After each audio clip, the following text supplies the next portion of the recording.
Montpellier-Toulouse, derby de l'Occitanie pour un choc de haut de tableau dans cette troisième journée de top 14. Quatrième, le MHR recevait samedi le champion de France toulousain sur la pelouse du GGL Stadium qui avait fait le plein pour l'occasion. Fort d'un large succès 40-10 sur Toulon, les coéquipiers de Romain Ntamak ont fait le déplacement dans l'Hérault avec l'intention de signer un troisième succès face aux joueurs de Philippe Saint-André. Les Toulousains vont profiter du coup d'envoi donné par Ntamak pour frapper fort d'entrée de jeu avec un long jeu au pied d'occupation. Aprizé prend son temps pour organiser ses avants et le MHR joue la sécurité et passe par du petit périmètre. Jouez là, neuf. Jouez là. Mais le capitaine Julien Marchand et la troisième ligne toulousaine vont récupérer le ballon sur ce premier contre-ruck. Dupont sert Rory Arnold qui sera repris à 5 mètres seulement de l'embut montpelliérain. Le demi de mêlée de Toulousain écart dans le sens, sauté pour Lucas Tauzin qui déborde et parvient in extremis à faire vivre le ballon.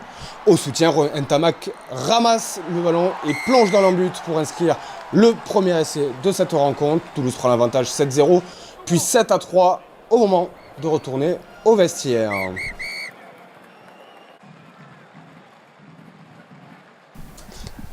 Si les Toulousains ont perdu la maîtrise du match en fin de première période, ce sont pourtant eux qui vont assommer les Languedociens contre le cours du jeu.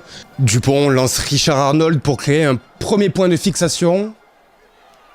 Puis c'est au tour de Rory Arnold de venir défier la défense héroltaise.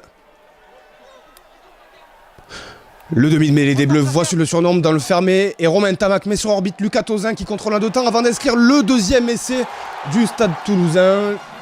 Toulouse fait le break, 14-3 puis 17-3. Mais Montpellier va réagir dans le sillage de Vincent Ratez à la relance sur ses 22 mètres, repris peu après sa ligne des 10 mètres. Les Héroltais se montrent moins maladroits, Garbizi distribue le jeu côté gauche, Mercer fixe la défense et décale Yann Serfontaine en bord de touche, Raffu feinte de passe avant de trouver Martin Dohan au soutien pour la conclusion de ce super lancement de jeu. Montpellier revient dans la partie, 17-8, puis 17-10 avec la transformation de Garbizi. Avec 7 points de retard, le MHR se met à y croire, dominateur en mêlée fermée. Montpellier accule le stade toulousain. Monsieur Kerr siffle une nouvelle pénalité, réduit les Toulousains à 14 avec la sortie sur carton jaune de Paolo Tafili. Et faute de pilier droit disponible, Toulouse est contraint de simuler mêlée. Après la sortie sur blessure de David Aynou, Hugo Mola est contraint de sortir Alban Placine et Arthur Bonneval.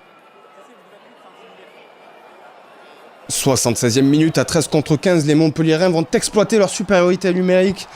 Belle passe au pied de Garbizi qui trouve directement les bras de Vincent Ratez en bord de touche pour le deuxième essai du MHR. Mais l'Italien Paolo Garbizi manque l'occasion de remettre les deux équipes dos à dos. Montpellier reste derrière 15-17.